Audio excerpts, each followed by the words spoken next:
Bismillahirrahmanirrahim. Assalamualaikum warahmatullahi wabarakatuh. Alhamdulillahi ala ihsani wa syukru lahu ala taufiqihi wa amtinani. Asyhadu an la ilaha illallah wahdahu la syarika lahu ta'ziman li sya'nih. Wa asyhadu anna Muhammadan abduhu wa rasuluhu da'ila ridwani. Allahumma salli alaihi wa ala alihi wa ashabihi wa ikhwani. Rekan-rekan, kawan-kawan, Bapak, Ibu-ibu dari Al-Azhar yang dirahmati oleh Allah Subhanahu wa taala. Pada kesempatan kali ini kita akan bahas satu topik yang penting bagi kita semua, ya. Bukan cuma kepada orang awam, bahkan juga penting bagi orang-orang yang rajin beribadah, bagi para dai, para ulama dan semuanya, ya.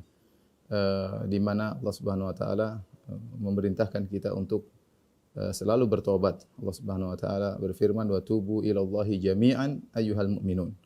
Dan hendaknya kalian orang-orang beriman seluruhnya. Kata Allah jami'an, seluruhnya. Ya, siapapun, ya. Orang biasa ataupun orang soleh ataupun para ulama, semuanya. Bertobatlah kalian seluruhnya, la'allakum tuflihun, semoga kalian beruntung. Demikian juga Allah Subhanahu wa taala berfirman, "Ya ayyuhalladzina amanu tubu ilallahi taubatan nasuha." Wahai orang-orang yang beriman, bertobatlah kepada Allah dengan taubat yang sesungguhnya. Keperluan kita untuk taubat, ya, adalah selalu berkesinambungan, ya. Makanya sebagian ulama mengatakan taubat adalah wadhifatul umur. Taubat adalah tugas seumur hidup, Karena kita manusia diciptakan oleh Allah Subhanahu wa taala memiliki potensi untuk melanggar perintah Allah, memiliki potensi untuk membangkang kepada perintah Allah Subhanahu wa taala. Dan Allah telah mengatakan, "Ya ibadi innakum tukhti'una bil-laili wan-nahar." Wahai hamba-hambaku, sesungguhnya kalian berbuat kesalahan siang dan malam. Wa ana aghfirudz dzunuba jami'an fastaghfiruni. Dan aku mengampuni seluruh dosa-dosa, maka mintalah ampun kepadaku. Jadi Allah mengatakan innakum tukhti'un, kalian senantiasa melakukan kesalahan siang dan malam, dan demikianlah kondisi kita sebagai manusia. Rasulullah SAW juga telah menjelaskan tentang sifat dasar manusia melakukan dosa. Kata Nabi SAW, "Kullu bani Adam khata'." Setiap anak Adam khata', yaitu selalu melakukan kesalahan. Wa khairul khata'in at-tawwabun. Dan sebaik-baik orang yang melakukan kesalahan adalah yang bertobat.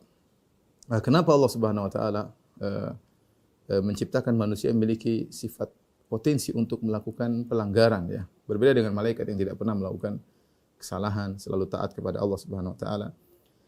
Di antara hikmahnya, Allah Subhanahu wa taala sangat cinta dengan ibadah taubat. Dengan ibadah taubat ini nampaklah kehinaan seorang hamba. Pengakuan kehinaannya di hadapan Rabbul Alamin. Pengakuan dirinya bahwasanya dia tidak tidak kuat menghadapi berbagai macam ujian, ya. Nampaklah hatinya menjadi luluh, ya. Kesombongannya hilang, keangkuhannya kemudian sirna, ya, ketika dia bertobat kepada Allah Subhanahu wa taala. Sampai-sampai Nabi sallallahu alaihi wasallam bersabda dalam satu hadis, "Lau lam tuznibu," kalau kalian tidak berdosa, "la dhahaballahu bikum," maka Allah akan membuat kalian sirna. "Tsumma jaa'a biqaumin yuznibun," kemudian Allah akan datangkan suatu kaum yang mereka berdosa, fayastaghfirunallah, lantas mereka beristighfar kepada Allah Subhanahu wa taala. Ya, lantas mereka beristighfar kepada Allah Subhanahu wa taala. Jadi ataupun kita berusaha untuk istiqamah, ya, berusaha untuk senantiasa di jalan yang lurus, kita tidak bakalan mampu. Kata Nabi sallallahu alaihi wasallam, "Istaqimu wa lan tuhsu." Istiqomah kalian tidak bakalan mampu, ya. Kita pasti akan melakukan kesalahan, siapapun kita, ya.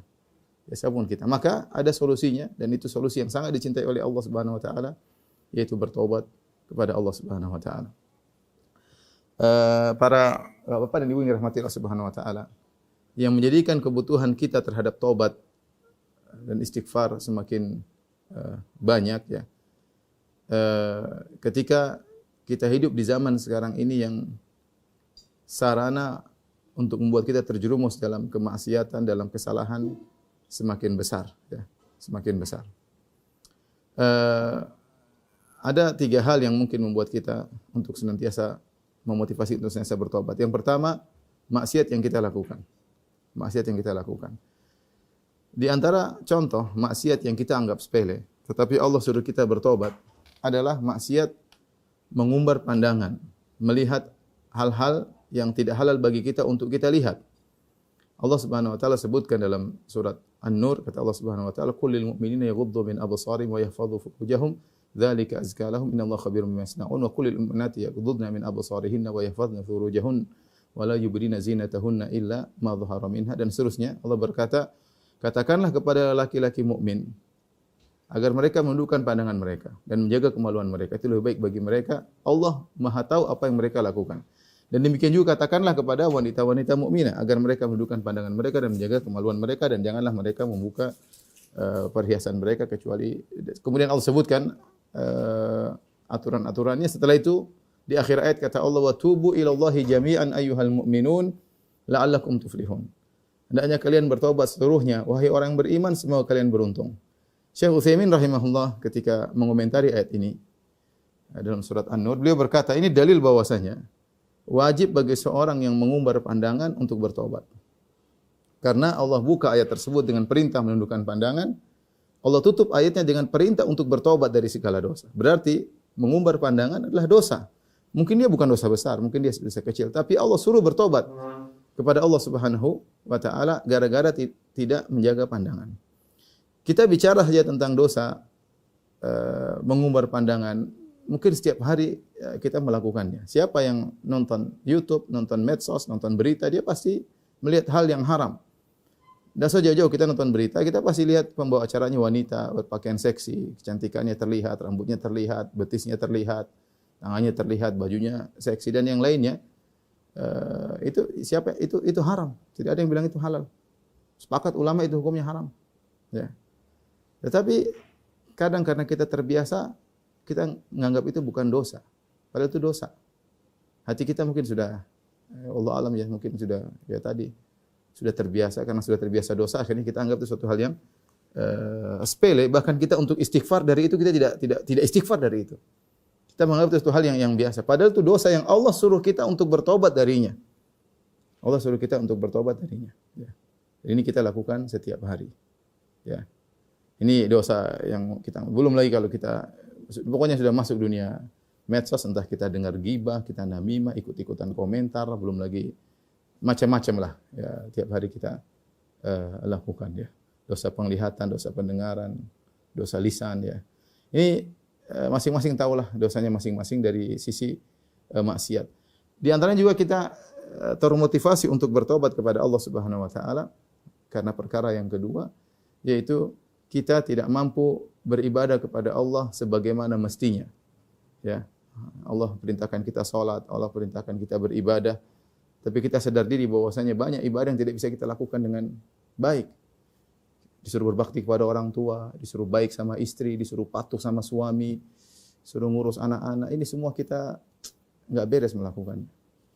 Ya, enggak beres kita. Salat kita pikiran kemana-mana. Makanya disunnahkan bagi kita setelah salat kita langsung astagfirullah, astagfirullah, astagfirullah. Ya. Kenapa? Karena salat kita enggak beres. Ya. Kemudian juga kalau kita bermajelis disuruh tutup majelis dengan doa kafaratul majelis. Ya. Subhanakallahumma rabbana wa bihamdika Allahumma ighfir li. Ya. Subhanakallah doa kafaratul majelis kita minta ampun kepada Allah Subhanahu wa taala. Ya. Kenapa? Karena dalam majelis ya, astaghfiruka wa atubu ilaik. Ya, kita kenapa? Karena kita dalam majelis kita terkadang berbicara hal-hal yang diharamkan oleh Allah Subhanahu wa taala. Ya. Kemudian juga kita tidak tahu bagaimana apa kita bisa berbakti kepada orang tua dengan baik, apakah kita bisa menjalankan hak istri dengan baik, apakah istri bisa menjalankan hak kepada suaminya dengan baik atau masih sering mengangkat suara dan macam-macam. Jadi kita ngerti kita belum bisa menjalankan perintah Allah dengan baik. Ini juga membuat kita untuk sering bertobat kepada Allah Subhanahu wa taala. Yang perkara yang ketiga yang membuat kita termotivasi untuk senantiasa bertobat, kita belum bisa mensyukuri nikmat Allah dengan baik. Padahal setiap nikmat yang Allah berikan kepada kita akan dimintai pertanggungjawaban.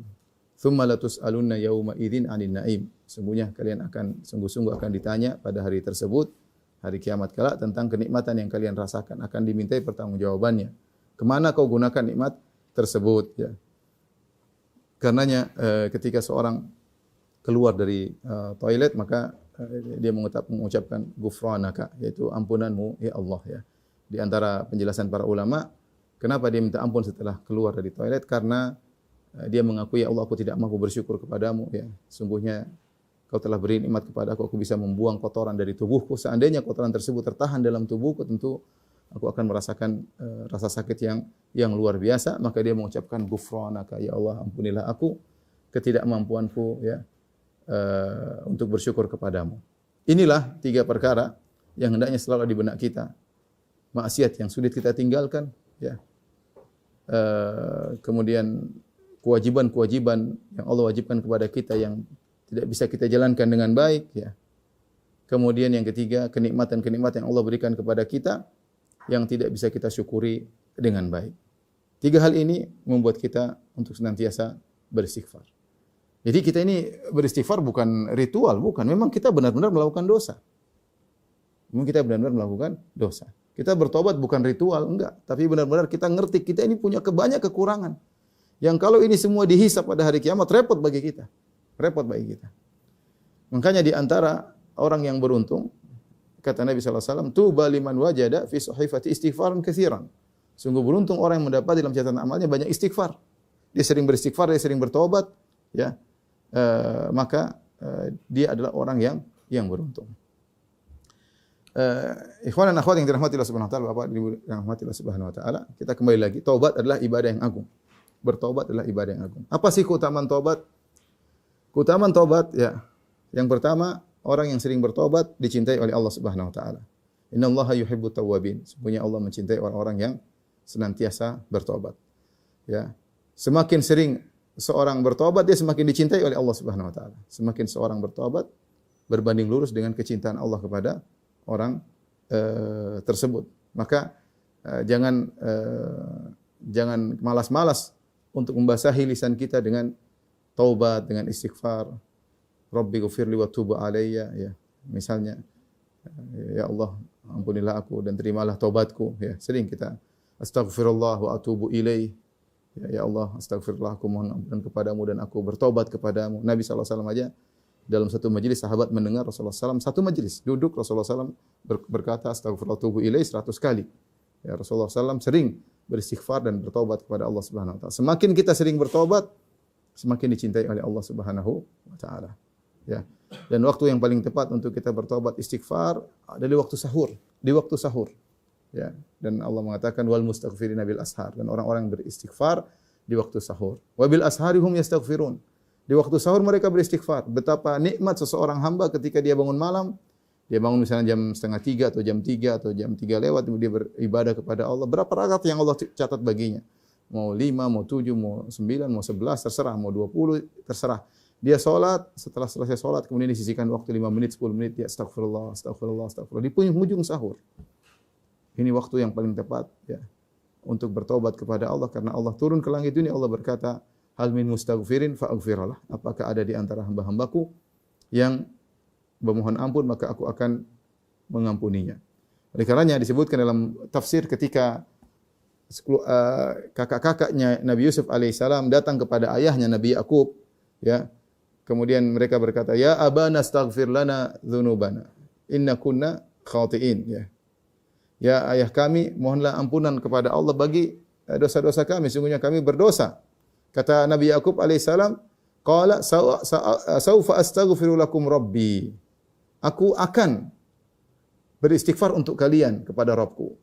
Kenapa para ulama mengatakan kenapa Nabi Yakub tidak mengatakan aku mohon ampunan bagi kalian sekarang? Sebenarnya bisa.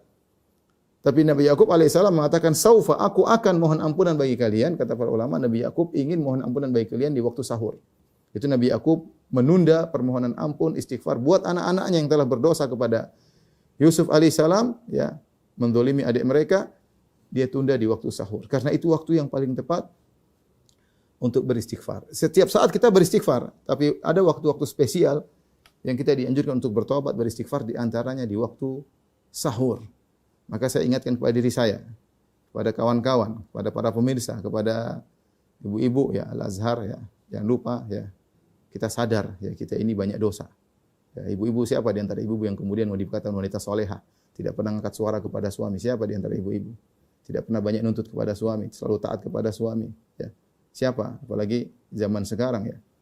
Oleh karenanya kita masing-masing sadar, siapa di antara ibu yang merasa sudah mengurus anak dengan baik, ya, amanah dari Allah sudah ditunaikan dengan baik, atau anak masih dibiarkan, ya. Kita sadar kita banyak kekurangan. Oleh karenanya, waktu yang paling indah untuk beristighfar, meskipun setiap saat kita beristighfar, tapi waktu paling dituntut adalah di waktu sahur, ya. Tapi ini yang pertama, saya katakan keutamaan taubat adalah Allah mencintai hamba yang sering bertobat. Semakin seorang sering bertobat berbanding lurus dengan kecintaan Allah, Allah semakin cinta kepadanya. Makanya orang sering bertobat orang yang beruntung, orang yang beruntung. Kemudian keutamaan kedua, kalau ada orang bertobat maka Allah sangat gembira kepadanya. Dalam satu hadis kata Nabi sallallahu alaihi wasallam, "Lallahu asyaddu farahan bi taubati 'abdihi hina yatubu ilaihi min ahadikum kana ma'a rahilati bi ardin falatat minhu." Sungguh kata Nabi, Allah lebih gembira dengan tobat hambanya kepada Allah ketika dia bertobat kepada Allah daripada gembiranya seseorang yang sedang berada di padang pasir membawa ontanya, wa 'alaiha ta'amuha syarabuhu, yang di mana di ontanya ada bekalnya, makanannya dan minumannya. Falatat minhu, tiba-tiba ontanya kabur, ucul dari dia. Kemudian dia merasa dia akan meninggal dunia di tengah padang pasir. Tunggangannya kabur, makanannya hilang. Ya, kemudian fattaja'a tahta dhilli syajarah. Maka dia pun pergi, ada sebuah pohon, dia berbaring di bawahnya. Qad ayisa min rahilatiha. Sudah putus asa, tidak mungkin ontanya kembali. Maka dia menunggu kematian menjemputnya secara bertahap, berangsur-angsur. Kehausan, kelaparan, panas yang terik. Dia merasa dia bakalan mati. Fabainama huwa kadzalik, ketika dia merasa akan meninggal dunia, idza huwa biha qa'imah. Tiba-tiba ontanya datang. Wa 'alaiha ta'amu wa syarabu, dan makanannya masih ada, minumnya masih ada. Fa akhadha bi khitamiha, saking gembiranya dia pun pegang segera tali kekang ontanya agar tidak kabur lagi. Lantas dia bersyukur kepada Allah, dia berkata, Allahumma anta abdi wa ana rabbuk. Ya Allah, sungguh aku bersyukur kepadamu, engkau adalah hambaku, adalah Tuhanmu. Dia salah ngomong, dia bilang aku adalah Tuhanmu, engkau adalah ya Allah hambaku. Kata Nabi, akhta'a min syiddatil farah. Dia salah ngomong karena saking gembiranya. Kita tidak bisa gambarkan, mungkin kalau ditanya kegembiraan apa yang ada paling besar di dunia, ini gembiraan orang ini yang merasa bakalan mati di tengah padang pasir, tidak ada yang menemaninya. Ya, orang meninggal di rumah sakit, dia merasa ada yang temani, ada saudaranya. Ini parah di tengah padang pasir. Kemudian panas yang terik. Kemudian kematian datang bertahap, kehausan, kelaparan terus. Tiba-tiba ontanya datang. Saking gembiranya dia salah ngomong. Dia mengatakan, Allahumma anta abdi wa ana rabbuk. Ya Allah, engkau adalah hambaku, aku adalah Tuhanmu. Saking gembiranya. Namun kata Nabi sallallahu alaihi wasallam, "Allahu asyaddu farahan." Allah lebih gembira dengan bertobatnya seorang hamba kepada Allah ketika dia bertobat. Jadi maksud saya, jangan ragu-ragu untuk bertobat. Anda kalau bertobat, Allah cinta kepada Anda dan Allah gembira. Bagaimana kita bisa bayangkan ini, ya ikhwan, ya ikhwati, ya. Karena Tuhan kita Rabbul Alamin lebih sayang kepada hambanya daripada seorang ibu kepada anaknya. Nabi sallallahu alaihi wasallam bersabda, "Lallahu arhamu bi ibadihi min hadhihi bi waladiha." Sungguhnya Allah lebih sayang kepada hambanya daripada seorang ibu kepada anaknya. Kita orang tua, kita punya anak-anak. Kalau anak kita nakal, kita mungkin jewer, mungkin kita marah, mungkin kalau saking parahnya kita usir. Tapi coba kalau dia sudah pergi lama, kemudian tiba-tiba dia kembali, dia menangis, dia ketuk pintu, ayah bukain pintu, ibu bukain pintu. Kira-kira kita terima enggak? Kita terima, bahkan kita gembira, kita akan peluk dia dengan penuh kegembiraan. Dengan penuh kegembiraan. Kenapa? Karena kita begitu sayang kepada buah hati kita. Ya.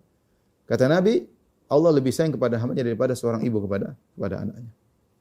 Maka kalau kita tahu kita minta ampun, minta maaf kepada ibu kita pasti terima, apalagi Allah Subhanahu wa taala. Maka jangan pernah ragu untuk bertobat kepada Allah, apapun sebesar apapun dosa Anda. Jangan pernah ragu, Tuhan kita adalah Tuhan yang At-Tawwab, yang Maha menerima taubat. Yang lebih sayang kepada hambanya daripada seorang ibu kepada anaknya. Bahkan betapa sering saya dapati kasus seorang anak minta maaf kepada ibunya tidak terima karena saking parahnya nih si anak. Ya. Sang anak parahnya saking parah dosa kesalahannya sampai ibunya tidak mau memaafkannya. Sering terjadi keributan antara anak dan ibunya. Ya. Anaknya sudah merengek-rengek, ibunya tidak maafkan. Tapi kalau Allah pasti maafkan. Terkadang seorang anak kita minta maaf kepada orang tuanya, dia harus nyusun kata-kata, dia harus buat strategi. Mungkin bawa hadiah, mungkin apa agar orang tuanya bisa memaafkan dia. Adapun Anda kepada Allah tidak perlu itu semua. Tidak perlu nyusun kata-kata. Sudah Anda salat malam menangis, sudah Allah ampuni. Makanya jangan pernah ragu untuk bertobat kepada Allah. Ya ikhwan, kita semua berdosa, ikhwan. Saya bukan basa-basi ya. Saya bukan basa-basi. Kita semua ya.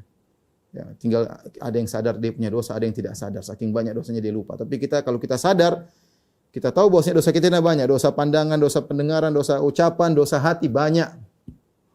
Ya, maka jangan pernah ragu untuk astaghfirullah wa atubu ilaih. Rabbighfirli wa tub alayya. Jangan pernah ragu. Jangan bosan ya membasahi lisan kita untuk istighfar kepada Allah Subhanahu wa taala. Yang kedua di antara keutamaan orang bertobat, Allah gembira dengan dia kalau dia kembali kepada Allah Subhanahu wa taala. Di antara keutamaan taubat, Allah puji orang yang bertobat dalam Al-Qur'an. Allah mengatakan at-taibunal abidunal hamidun. Orang-orang yang senantiasa bertobat, yang senantiasa beribadah, yang senantiasa memuji Allah. Allah puji. Kemudian juga ketika Allah menyebutkan dalam surat At-Tahrim tentang wanita-wanita, kalau Nabi mau, Nabi akan mendapat wanita-wanita yang soleha. Kata Allah Subhanahu wa taala, taibatin, abidatin, saihat. Wanita-wanita yang senantiasa bertobat. Orang bertobat ini dipuji oleh Allah Subhanahu wa taala. Senantiasa bertobat dipuji oleh Allah Subhanahu wa taala. Di antara keutamaan bertobat, Allah Subhanahu wa taala ya akan mengampuni dosa-dosanya, ya. Dosa-dosa yang begitu banyak jadi nol, ya, jadi nol. Kata Nabi sallallahu alaihi wasallam, at-taibu minadz-dzam kaman la dzamba lahu. Orang yang bertobat dari dosa seakan-akan tidak punya dosa, jadi nol. Dosanya sebanyak apapun jadi nol.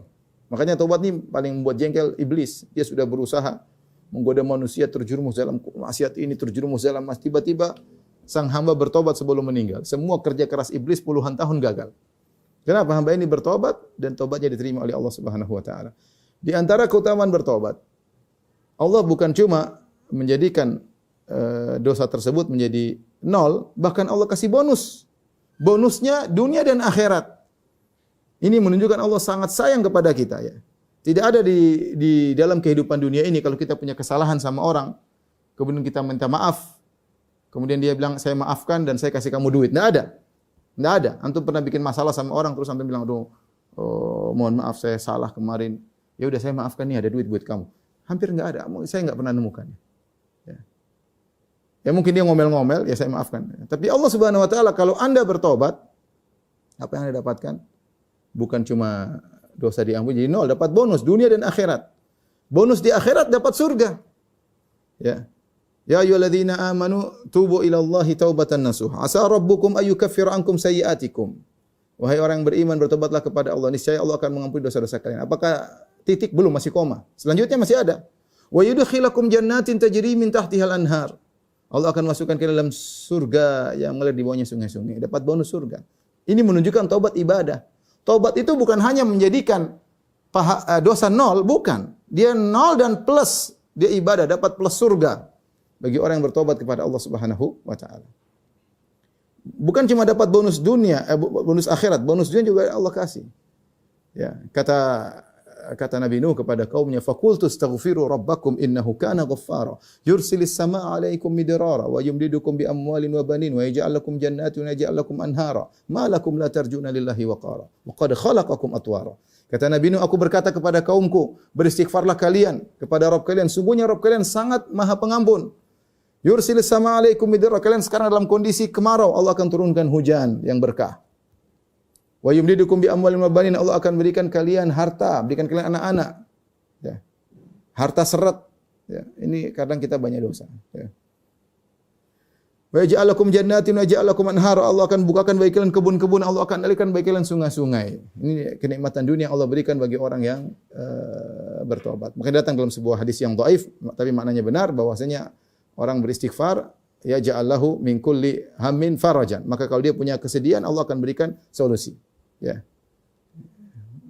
Semua kesedihan, kesulitan Allah akan berikan solusi dengan kembali beristighfar kepada Allah dan bertobat kepada Allah Subhanahu wa taala. Saya pernah sampaikan juga kajian seperti ini. Ada sebuah saya baca tentang kisah seorang ketika dia ribut dengan istrinya atau dia ribut dengan suaminya, dia bingung apa yang harus dihadapi, maka dia cuma duduk istighfar, astagfirullah, astagfirullah, astagfirullah. Suaminya pergi dari rumah, dia istighfar, astagfirullah. Terus istighfar, bertobat, suaminya kembali lagi. Karena ketika seorang menghadapi masalah dan dia hadapi permasalahan tersebut, pertama dengan istighfar dan taubat, Itu kunci keberhasilan. Kunci Allah akan berikan solusi kepadanya. Ya, kunci Allah. Kita ini banyak masalah. Udah begitu ada masalah, jangan dulu salahkan orang, salahkan diri sendiri. Ini masalah gara-gara dosa kita. Sudah duduk istighfar, astagfirullah, astagfirullah, tubu ilaih. Rabbi ighfirli wa tubu alayya. Ya. Ya, jadi banyak keutamaan dunia yang Allah berikan bagi orang yang beristighfar dan bertobat kepada Allah Subhanahu wa taala. Kaum Nabi Nuh, kalau mereka bertobat Allah turunkan hujan yang berkah. Tetapi ketika mereka tidak bertobat, Allah turunkan hujan azab. Allah turunkan hujan azab.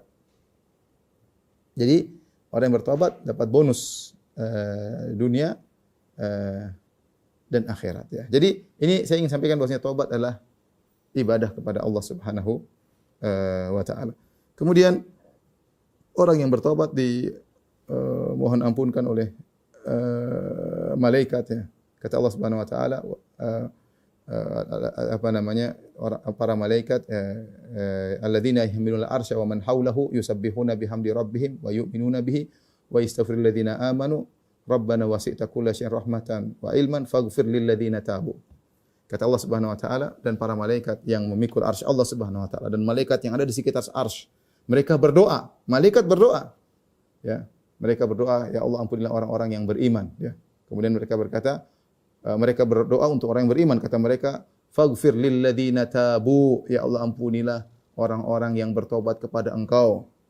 Ya, faghfir lil ladzina tabu wattaba'u sabilaka wa qihim adzabal jahim. Ya Allah, berilah ampunan kepada orang yang bertobat, lindungilah mereka dari neraka jahanam. Ya.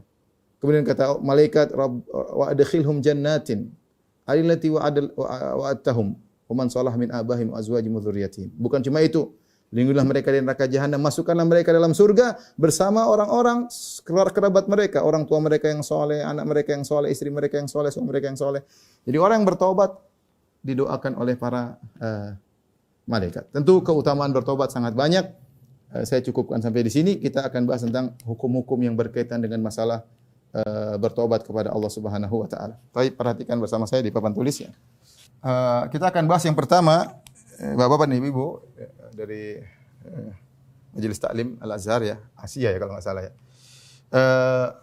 Syarat taubat ada 3 ya.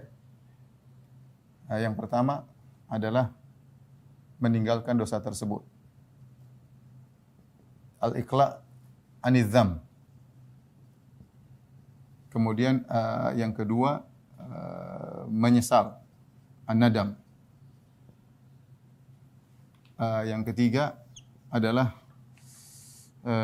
bertekad untuk tidak mengulangi.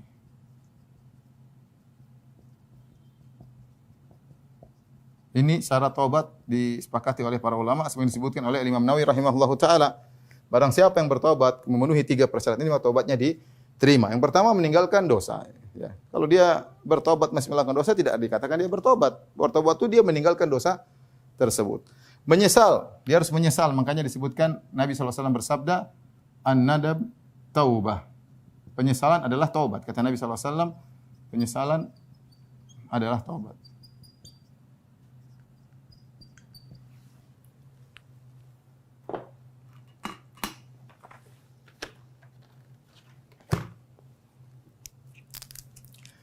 Kemudian bertekad untuk tidak mengulangi. Ya, ini adalah syarat taubat ya.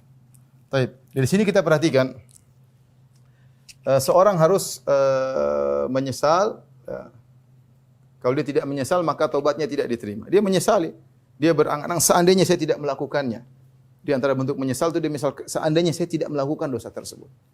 Dia menyesali Allah kenapa saya terjerumus. Itu namanya menyesal. Hadirkan dalam dirinya dia penyesalan. Karena Rasulullah mengatakan an-nadamu taubat. Kalau dia tidak menyesal maka repot ya. Kemudian bertekad untuk tidak mengulangi. Bertekad untuk tidak mengulangi. Adapun dia meninggalkan dengan niat untuk mengulangi maka tidak diterima taubatnya. Misalnya sebagian orang bertobat di bulan Ramadan. Sudah kita bulan Ramadan sudah kita enggak main judi lagi. Nanti habis Ramadan kita main judi lagi. Sebagian orang berhenti merokok bertobat. Ramadan kita berhenti rokok lah bulan Ramadan. Bertobatlah. Nanti kapan merokok lagi? Nanti Idul Fitri kita merokok lagi. Ini tidak diterima karena dia sudah bertekad untuk mengulangi maksiat tersebut. Maka syarat taubat harus karena bertekad untuk tidak mengulangi. Kemudian yang perlu saya ingatkan ya, ini semua hendaknya dikerjakan ikhlas karena Allah. Ya, ikhlas karena Allah, hendaknya ikhlas.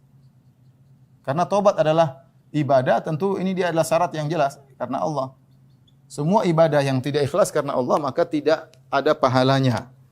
Karena ikhlas karena Allah, maka kita meninggalkannya karena takut kepada Allah dan berharap pahala dari Allah. Bukan, ya ingat ya, bukan karena enggak enak sama orang, bukan karena enggak enak sama perkataan teman-teman misalnya. Ya. Perkataan kawan-kawan, waduh, kawan-kawan saya semua sudah hijrah, tinggal saya yang belum hijrah. Enggak enak saya hijrah sekalian. Berarti dia bertobat bukan karena Allah. Hijrah itu kan tobat artinya. Meninggalkan maksiat kepada yang lebih kepada ketaatan. Jadi kalau dia ternyata berhijrah karena enggak enak perkataan orang, itu bukan tobat namanya, ya. Misalnya juga dia ternyata bertobat karena takut sakit. Misalnya. Takut sakit. Sama. Meninggalkan rokok karena takut sakit, dia tidak bertobat. Meninggalkan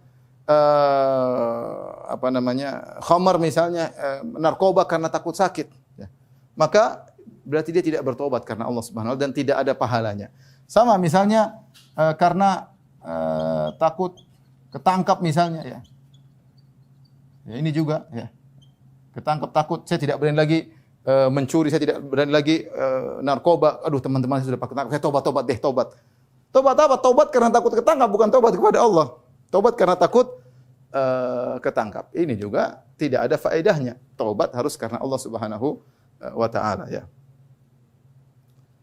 Ini di antara perkara-perkara dunia yang seorang harus luruskan niatnya bahwasanya dia bertobat karena Allah, bukan karena perkara dunia, bukan karena enggak enak sama perkataan orang, bukan karena takut sakit, bukan karena takut ketangkap, ya. Dan perkara-perkara dunia lainnya harus dia tinggalkan sehingga dia beribadah, taubat hanya ikhlas karena Allah Subhanahu wa taala.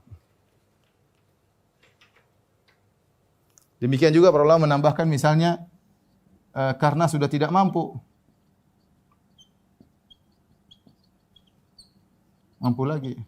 Ya, misalnya dia kenapa dia meninggalkan mencuri? Kenapa tidak mencuri lagi? Ya udah, tangan saya sudah dipotong atau kaki saya sudah ditembak polisi, sudah saya tobat. Tobat apa? Karena tidak mampu lagi dia bermaksiat. Misalnya orang melakukan praktek riba, waduh saya enggak bisa lagi riba. Saya sudah tobat. Kenapa? Karena sudah pensiun, saya enggak bisa lagi riba. Berarti dia meninggalkan riba bukan karena Allah, tapi karena sudah pensiun. Saya tidak bisa lagi korupsi, takutnya apa? Sudah pensiun. Ya, ini semua tobat yang tidak ada nilainya di sisi Allah Subhanahu wa taala. Waspada, ya. Baik, inilah syarat tobat, ya, yang harus diperhatikan. Kemudian juga semua ini dilakukan, tobat tersebut selain ikhlas karena Allah Subhanahu wa taala, harus pada waktunya. Pada waktu dibolehkan tobat.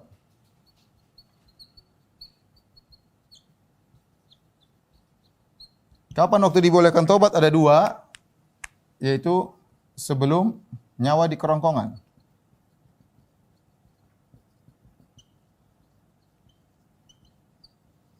Yang kedua, sebelum matahari terbit dari barat.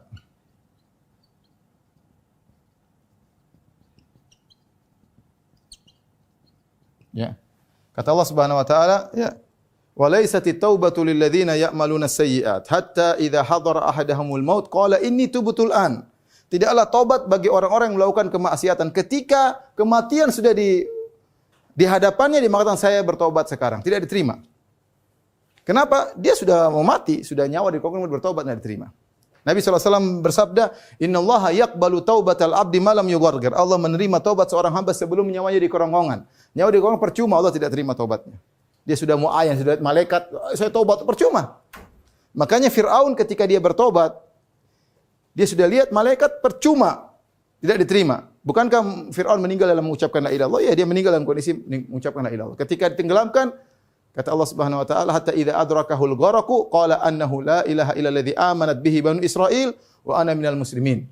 Ketika dia tenggelam, dia berkata, "Ya Allah, aku beriman. Tidak ada yang berhak disembah kecuali Allah Subhanahu wa taala, Tuhannya Banu Israel, dan aku masuk Islam," kata Firaun. Kata Allah, "Al-ana, sekarang baru kau bertobat. Wa qad asaita qablu wa kunta minal mufsidin." Sementara sebelumnya kau melakukan kerusakan, tidak diterima oleh Allah Subhanahu wa taala, nyawanya sudah di kerongkongan. Maka Adapun selama nyawa belum di kerongkongan, kita bertobat sebesar apapun Allah akan terima. Kemudian syarat kedua, sebelum matahari terbit dari barat. Kalau matahari sudah terbit dari barat, orang banyak beriman. Yauma ya'ti ba'du ayati rabbik la yanfa'u nafsan imanuha lam takun amanat min qablu aw kasabat fi imaniha khaira. Kalau sudah datang sebagian tanda-tanda hari kiamat, di antaranya matahari terbit dari barat, orang semua beriman. Wow, matahari tiba-tiba terbit dari barat. Rabbul Alamin, penguasa alam semesta ini merubah aturan alam. Biasanya matahari terbit dari timur, tiba-tiba dari barat. Orang-orang pada beriman. Bermanfaat? Tidak bermanfaat. La yanfa'u nafsan imanuha. Tidak beriman, tidak bermanfaat. Dia beriman ketika hari itu. Lam takun amanat min qabl. Yang sebelumnya tidak beriman. Maka selama belum datang dua waktu ini, taubat seorang diterima mau siang mau malam. Apa kata Allah Subhanahu wa taala? Kata Nabi sallallahu alaihi wasallam, "Innallaha yabsutu yadahu bin nahari liyatuba musii'ul lail wa yabsutu yadahu bil lail liyatuba musii'un nahar." Allah membentangkan tangannya di siang hari agar orang-orang bermaksiat di malam hari bertobat di siang hari. Dan Allah membentangkan tangannya untuk menerima tobat agar di malam hari agar orang-orang bermaksiat di siang hari bertobat, dan Allah Maha menerima tobat mereka kapan saja. Yang penting sebelum dua waktu ini. Dan yakinlah Allah Maha menerima tobat. Makanya Allah sifati namanya dengan Ghaffar, dengan Ghafur, dengan Ghafir, Ghafiridz dzambi wa qabilit taubi. Allah memaafkan dosa dan mengampuni dosa-dosa. Ya. Innahu kana Ghaffara. Sungguhnya Allah Maha mengampuni dosa-dosa.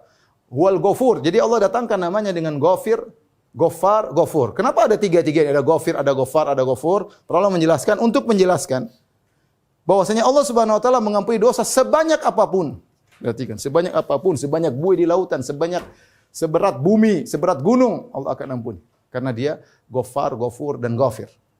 Kemudian juga Allah mengampuni dosa sebesar apapun, dosa syirik, membunuh orang, durhaka, murtad, apapun. Dia bertobat sebesar apapun dosanya yang kita bisa bayangkan. Dia bunuh orang tuanya misalnya. Dia pokoknya apalah, Allah akan terima taubat jika dia bertobat kepada Allah Subhanahu wa taala. Makanya Allah sebut dalam Al-Qur'an bagaimana Allah mengampuni dosa-dosa orang-orang yang melakukan dosa sangat luar biasa. Para penyihir Firaun yang mereka puluhan tahun kerjanya syirik, mencari nafkah dengan menjadi penyihir. Tapi mereka beriman cuma sebentar, tidak sampai satu hari. Duel dengan Nabi Musa kalah, bertobat, dibunuh, disalib oleh Firaun, masuk surga, selesai. Ya. Lihatlah bagaimana kisah pembunuh 100 nyawa. Setelah membunuh 99 nyawa, kemudian dia bertanya kepada seorang, katanya kau tidak bisa ditobat, dibunuh lagi jadi 100 nyawa dia bunuh. Kemudian dia bertanya kepada seorang alim, kau masih bisa diterima tobatmu, pergilah ke sana. Maka dia pergi dan dia meninggal, diterima tobatnya oleh Allah Subhanahu wa taala, ya. Jadi Allah Maha penerima tobat. Kemudian dosa yang berulang-ulang. Dosanya diulang lagi, tapi kalau dia bertobat senantiasa Allah akan ampuni dosa-dosanya. Allah berfirman, "Alam ya'lamu annallaha huwa yaqbalu taubata an ibadihi wa ya'khudhu shadaqatu annallahu huwa tawwabur rahim." Tidakkah mereka mengetahui bahwasanya dialah Allah yaqbalu taubatan ibadi, yang menerima taubat dari hamba-hambanya. Taib. Ini syarat pertama berkaitan dengan dosa kita dengan Allah Subhanahu wa taala, ya. Dosa kita terhadap Allah. Lantas bagaimana jika dosa kita berkaitan dengan orang lain? Jika kita mendolimi orang lain,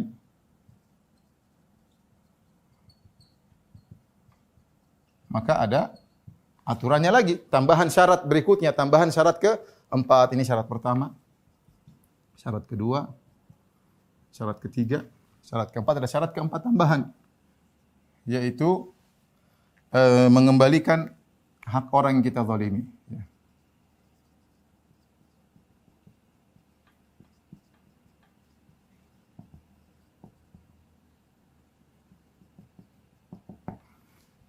Ini syarat keempat, harus kita tunaikan, ya. Hati-hati ikhwan, jangan melakukan dosa dengan menzalimi orang lainnya. Kalau dosa antara kita dengan Allah, saya ulangi, dosa antara kita dengan Allah asalnya Allah Maha mengampuni. Tapi dosa kita antara kita dengan orang lain, asalnya orang itu akan nuntut kita pada hari kiamat. Dia butuh pahala, dia akan nuntut kita pada hari kiamat. Jangan harap dia memaafkan kita di hari kiamat. Dia nuntut, dia butuh pahala untuk selamat dari neraka atau untuk naik derajatnya di surga. maka jangan coba-coba mendolimi orang lain. Kata Imam Syafi'i rahimahullahu taala, bi'saz zat ilal ma'ad al-udwan alal ibad. Seburuk-buruk bekal pada hari kiamat adalah berbuat zalim kepada orang lain. Nah, kalau dosa kita berkaitan dengan hak orang lain, maka kita kembalikan. Contoh, ada orang mencuri mobil, kemudian dia dengar ceramah, mungkin putar radio atau apa, kemudian sadar, aduh saya bertobat, astagfirullah. Tapi mobilnya tidak dikembaliin, percuma. Kalau bertobat, mobil kembalikan. Baru bertobat, diterima. Ngambil duit orang, kembalikan. Korupsi, uangnya kembalikan, baru bertobat. Ya. Adapun bertobat, uangnya dinikmati terus, ya ini tobat bohong. Kau mengambil hak orang, hak rakyat, nggak boleh. Harus kembalikan hak orang. Makanya, kalau kita mendolimi hak orang, misalnya, bisa jadi kita jatuhkan harga dirinya, maka kita minta agar dia memaafkan. Sebelum kita meninggal dunia atau sebelum dia meninggal dunia. Kata Nabi SAW, "Man kanat lahu madlamatun li akhihi min ardin aw syai'in falyatahallalu minhu al-yawm qabla an la yakuna dinar wala dirham." Siapa yang punya kezaliman kepada saudaranya, apakah dia menjatuhkan harga diri saudaranya atau kezaliman yang lain, dia ambil hak saudaranya, maka hendaknya dia minta dihalalkan sekarang. Datang sana minta maaf. Qabla an la yakuna dinar wala dirham, sebelum datang hari kiamat tidak ada dinar, tidak ada dirham. Kalau dia punya dosa, dia bayarnya bukan pakai dinar dirham, dia bayarnya dengan pahala yang dia miliki. Kalau pahalanya habis, dosa orang itu ditransfer kepada dia. Maka ini saya bilang waspada, hati-hati. Jangan sampai kita berbuat zalim kepada orang lain. Kalau kita punya utang, segera lunasi. Kalau kita pernah gibain orang, minta maaf sama dia. Ya. Ingat juga, jangan juga kita pikir sama orang jauh. Terkadang orang dekat kita zalimi. Istri kita zalimi. Sakiti hatinya terus. Suami kita zalimi, kita teriak-teriakin terus. Nuntut yang enggak ya sama suami. Anak-anak kita zalimi, enggak pernah kita ajari, kita suruh sana suruh sini. Hati-hati, orang tua kita zalimi ya. Makanya saya sering sampaikan di antara tafsir, wa idza ja'atis sakha yauma yafirul mar'u min akhihi, ketika ditiupkan sangkala seorang lari dari saudaranya, wa ummihi wa abi, lari dari ibunya, lari dari bapaknya, wa sahibati wa bani, lari dari istrinya, lari dari anak-anaknya. Hari kiamat dia kabur. Kenapa? Takut dituntut. Takut dituntut oleh bapaknya, takut dituntut oleh ibunya, takut dituntut oleh istrinya, takut dituntut oleh anaknya. Maka kita jangan berbuat zalim. Kalau kita berbuat zalim, kita sadar segera jangan tunda-tunda, minta maaf. Sebelum dia yang meninggal atau kita yang meninggal. Ya ikhwan ya. Hati-hati ya, hati-hati. Kalau dia tidak maafkan kita, urusannya di akhirat, Ini syarat keempat yang perlu kita tambahkan jika dosa kita ternyata berkaitan dengan hak orang lain. Baik, tolong dihapus ada hukum-hukum setelah ini berkaitan dengan taubat. Insyaallah habis ini ikhwan dan akhwat kita akan bahas tentang hukum-hukum yang berkaitan dengan taubat agar pengetahuan kita tentang taubat lebih sempurna dan jangan sampai kita salah mempraktekkan dalam bertaubat kepada Allah Subhanahu wa taala. Baik, kita akan bahas tentang hukum-hukum berkaitan dengan taubat.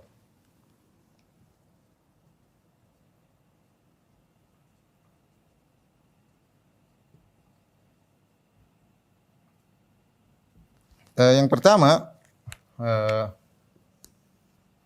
bukan syarat taubat. Saya akan bahas tentang bukan merupakan syarat taubat. Apa saja? Ada perkara yang disangka merupakan syarat taubat, ternyata dia bukan syarat taubat. Ya. Ada perkara yang disangka dia merupakan syarat taubat, ternyata bukan syarat taubat. Di antaranya, salat taubat, salat sunnah taubat. Salat sunnah taubat ini adalah salat 2 rakaat dilakukan bagi seorang kapan saja dia merasa berdosa dia salat, mau siang mau malam, waktu terlarang juga tidak jadi masalah. Tapi dia hukumnya sebagaimana dikatakan sunnah, dia tidak wajib. Artinya jika ada seorang bertobat tanpa salat sunnah taubat, salat taubatnya sah. Ya. Jadi, tapi kalau dia dengan salat sunnah taubat lebih sempurna. Saya ulangi, salat sunnah taubat bukanlah syarat taubat. Kalau seorang bertobat disertai dengan salat sunnah taubat, maka itu lebih sempurna taubatnya, lebih mudah diterima oleh Allah Subhanahu wa taala. Tetapi jika dia tidak salat sunnah taubat, taubatnya pun bisa diterima oleh Allah Subhanahu wa taala. Jadi dia bukan merupakan syarat. Baik. Yang kedua, bukan merupakan syarat tidak mengulangi kembali.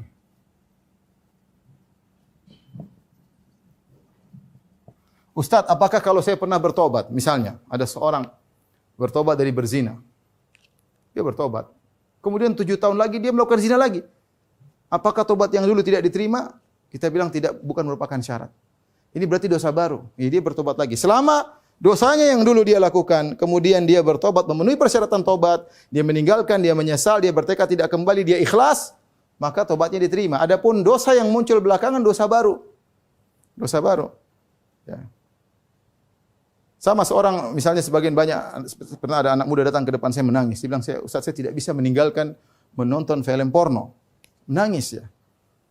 Gimana Ustaz, saya bertobat, saya kembali lagi ya. Kita bilang, yang penting kau bertobat aja. Bertobat, berusaha untuk meninggalkan. Tapi bukan berarti kalau kau kembali lagi, berarti tobatmu yang awal tidak diterima. Enggak. Ya.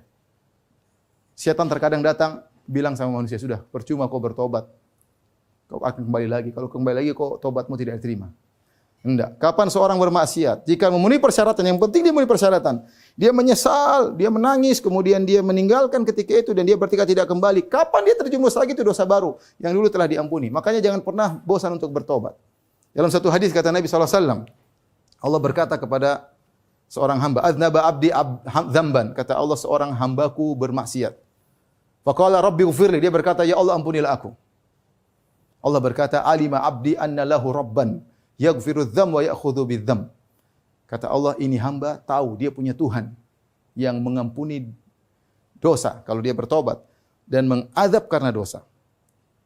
Ghafartu lahu, aku ampuni dia. Ini hamba Allah, dia tahu dia punya Tuhan yang Maha Pengampun. Dan dia minta ampun, aku ampuni dia. Kata Nabi, "Summa makatha masyaallah." Kemudian dia tinggal berdiam dalam beberapa waktu, dia tidak melakukan maksiat. "Summa adznaba dzamban akhar." Kemudian melakukan dosa lagi yang lain. Dosa lagi, entah berulang lagi, entah dosa yang lain. Kemudian dia berkata, "Rabbi ighfirli, ya Allah ampunilah aku." Allah bilang lagi, "Alima abdi anna lahu rabban yaghfiru dzam wa ya'khudhu bidzam." Hambaku tahu dia punya Tuhan yang mengampuni dosa dan mengadab karena dosa. Ghafartu lahu, aku ampuni dia. Summa makatha masyaallah, kemudian dia dalam waktu yang lama dia tidak berdosa. Summa adznaba dzamban akhar, kemudian terjumus lagi dalam dosa yang lain. Dia berkata lagi, "Rabbi ighfirli, ya Allah ampuni aku." Kata Allah, aku ampuni dia lagi. Falyaf'al abdi ma syaa. Silakan hambaku melakukan apa yang dia kehendaki. Jika dia berdosa, dia bertobat, dia bertobat, dan Allah selalu membuka pintu tobatnya. Jadi bukan syarat seorang kalau diterima tobatnya harus tidak kembali lagi. Itu kesempurnaan tobat, ya. Tapi bisa jadi orang terjerumus lagi, dia bertobat lagi. Ya. Karena setan akan datang, percuma kau bertobat. Kau akan kembali lagi. Saya tahu kau itu. Sudah, ini dia tidak bertobat. Akhirnya meninggal dalam kondisi tidak bertobat. Waliyadzubillah. Dan inilah setan menang. Iblis menang. Jadi Anda kalau belum bisa meninggalkan maksiat, Anda akan mengulang lagi, sudah bertobat. Pokoknya berusaha. Meskipun Anda bisa bertahan cuma 10 hari, cuma sebulan, sudah pokoknya bertobat. Serahkan kepada Allah, mengeluh, menangis kepada Allah. Ya Allah, kenapa saya tidak bisa meninggalkan? Tapi terus berjuang, terus berjuang. Jangan ya dengar syubhat dari syaitan sehingga Anda tidak bertobat, sehingga Anda semakin menjadi-jadi, meninggal dalam kondisi tidak bertobat kepada Allah. Waliyadzubillah. Tapi berikutnya, bukan merupakan syarat tobat harus meninggalkan seluruh dosa.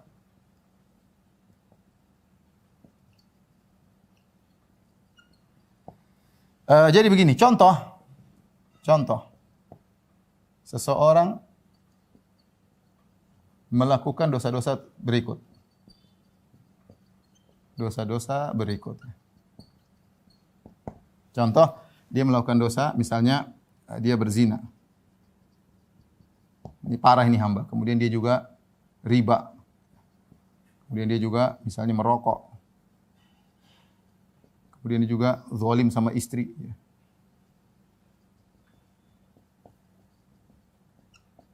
Ini contoh, ada seorang hamba melakukan 4 dosa. Tiba-tiba hatinya terbetik untuk meninggalkan dosa riba. Ingin bertobat dari dosa riba. Apakah syarat dia bertobat dari dosa riba harus meninggalkan yang lainnya juga? Jawabannya tidak syarat. Jika dia bertobat dari dosa riba, dia meninggalkan riba, dia menyesali, bertekad tidak mengulangi, maka dosa ribanya dia ampuni. Yang lain berarti belum. Tapi bukan merupakan syarat kalau dia bertobat semuanya harus ditinggalkan. Itu bukan merupakan syarat. Yang bersyarat adalah berkaitan dengan dosa yang kita minta ampun. Dan ini dijelaskan oleh Ibnu Qayyim dalam kitabnya Madarijus Salikin. Jadi kadang-kadang syaitan datang menggoda seorang mengatakan percuma kau meninggalkan dosa riba, kau parah. Kalau kau mau tinggalkan riba semuanya tinggalin sekalian. Akhirnya dia tidak jadi bertobat. Dia mau bertobat dari merokok. Ngapain kau bertobat dari rokok? Kamu aja lebih parah riba. Ngapain rokok? Percuma kau bertobat. Enggak usah bertobat. Akhirnya tidak bertobat. Padahal dia boleh bertobat dari satu-satu. Ya dia wajib bertobat dari seluruhnya. Ya. Tetapi kalau dia baru bisa satu, enggak apa-apa. Tobat ini dulu. Nanti bertahap dan seterusnya. Dituntut bagi dia untuk bertobat dari segala dosa. Jadi saya ingatkan, bukan merupakan syarat bertobat dari satu dosa, harus meninggalkan yang lainnya. Ya, yang lainnya butuh tobat tersendiri. Ya. Taib ini di antara hal-hal yang bukan merupakan syarat tobat. Ya. Kemudian hukum yang berkaitan dengan tobat juga. Di antaranya tobat adalah kewajiban yang faur. Adalah kewajiban yang disegerakan. Yang disegerakan. Allah suruh bertobat. Wasari'u ila maghfiratin.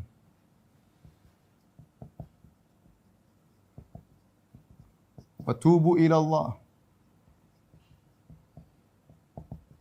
Dan asalnya perintah adalah segera. Jadi segeralah mohon ampun, segeralah bertobat.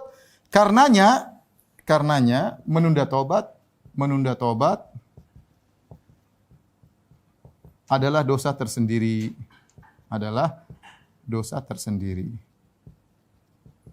Ya akhi, ya ikhwan, kalau antum punya salah segera bertobat, jangan tunda-tunda. Kita enggak tahu kapan nyawa kita diambil oleh Allah Subhanahu wa taala. Kita enggak tahu. Segera kapan kita menunda tobat, kita punya dosa lagi tersendiri. Dosa menunda tobat. Maka jangan lupa segera bertobat. Jangan tunda tobat karena menunda tobat adalah dosa tersendiri. Kemudian di antara hukum yang berkaitan dengan tobat yaitu jika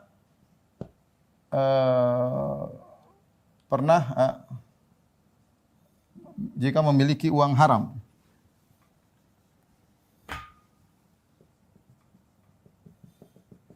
Memiliki uang haram. Bagaimana cara bertobat darinya? Secara umum, uang haram ada dua. Ya. Secara umum, uang haram ada dua model. Yang pertama adalah yang diperoleh dengan kerelaan dua pihak. Kerelaan dua belah pihak. Yang kedua diperoleh dengan kezaliman. Ya. Contoh diperoleh dengan kezaliman, contohnya apa? Contohnya banyak seperti apa? Mencuri, merampok, korupsi, menipu, dan lain-lain. Ya. Ini kalau orang memperoleh harta dengan kezaliman dan dia bertobat, maka ini harus dikembalikan. Harus dikembalikan kepada pemiliknya. Kalau tidak ada pemiliknya, kembali kepada ahli warisnya. Kalau tidak ada ahli warisnya, dikembalikan kepada Baitul Mal, kembalikan kepada kaum muslimin, dimanfaatkan untuk kemanfaatan kaum muslimin. Mau dibikin jalan kek, mau dibikin WC kek, dibikin pondok kek, mau dibikin masjid kek, terserah. Yang penting ini milik kaum muslimin untuk kemaslahatan kaum muslimin. Ya. Jangan dibuang di sungai, enggak. Ini harta, ya, kalau harus dikembalikan kepada pemiliknya. Kalau pemiliknya sudah meninggal, ahli warisnya tidak ketahuan, maka dikembalikan kepada kaum muslimin. Ini model pertama. Model kedua yang diperoleh dengan kerelaan dua belah pihak. Contohnya hasil zina. Zina ya sama-sama suka, yang laki-laki yang berzina juga bayar.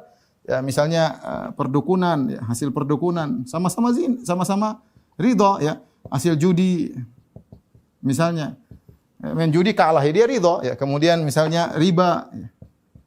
Riba. Maka jika dia sudah bertobat, maka ini tidak harus dikembalikan. Ya. Dia boleh manfaatkan. Dia boleh manfaatkan. Perbanyak bersedekah dan yang lain. Kata Allah Subhanahu wa taala, "Faman ja'ahu mau'izatu min rabbih, fantaha falahu ma salaf." Ya. Barang siapa yang datang peringatan kepadanya dan dia berhenti, falahu ma salah, bagi dia apa yang telah lalu. Jadi Allah maafkan. Allah maafkan. Seorang misalnya kerja di ribawi, kemudian dia bertobat kepada Allah Subhanahu wa taala, selama ini hasil kerjanya sudah. Jangan dia tidak perlu dia kembalikan, dia boleh gunakan untuk usaha dan yang lain. Adapun uang misalnya uang pensiun enggak boleh diambil. Dia sudah bertobat kok, yang selanjutnya enggak boleh diambil.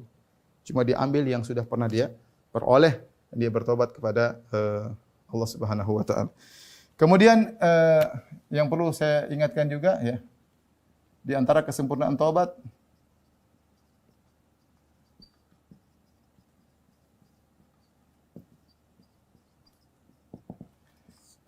pindah komunitas. Pindah komunitas ya. Ya. Dalilnya tentang kisah pembunuh 99 nyawa, kemudian dia bunuh 100 nyawa, ketika dia bertobat, orang alim terus mengatakan, "Pergilah kau ke kampung sebelah, tinggalkanlah kampungmu, beribadahlah kepada Allah di sana bersama orang-orang yang soleh." Maka harus pindah komunitas. Kalau dia agar dia sempurna taubat. Kalau dia tidak pindah komunitas, dia masih pada komunitasnya yang dia sangat mudah terjerumus kembali. Orang yang baru taubat didatangi oleh syaitan. Ya, sehingga dia kalau ketemu dengan teman-teman lamanya dia bisa kembali lagi dan banyak terjadi. Sudah tinggalkan komunitas karena Allah Subhanahu wa taala, Allah akan berikan komunitas yang lain. Man taraka syai'an lillah wa wallahu khairum minhu. Barang siapa meninggalkan sesuatu karena Allah, Allah akan ganti dengan lebih baik. Anda meninggalkan teman-teman Anda yang Anda cintai, tapi kalau Anda bergaul dengan dia, Anda terjerumus lagi, mending tinggalkan karena Allah, insya Allah ada teman-teman yang lain. Kemudian di antara kesempurnaan taubat, ya, merusak ya atau memusnahkan hal-hal yang dia gunakan untuk maksiat.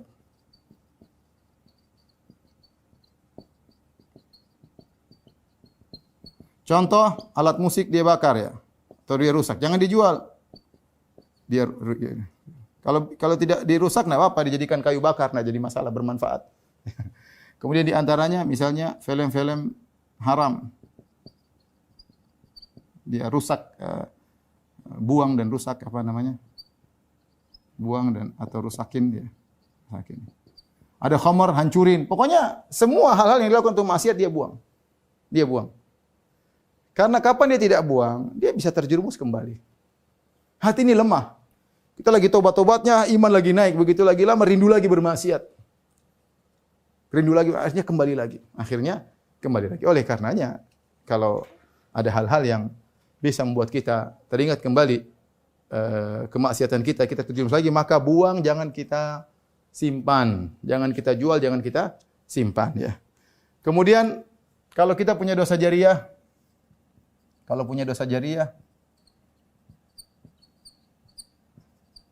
ya, nasihati orang-orang yang pernah kita pengaruhi. Jadi kalau kita nasihati. Kita pernah ngajarin orang bermaksiat, ngajari orang mencuri, ngajari orang korupsi, ngajari orang mungkin joget-joget, nyanyi-nyanyi, kita nasihati. Saya sudah ini, tolong tinggalkan dulu, saya pernah ngajarin kamu berhenti. Ya. Yang terakhir yang mau kita bahas adalah kalau bertobat jangan ceritakan dosa kepada orang lain.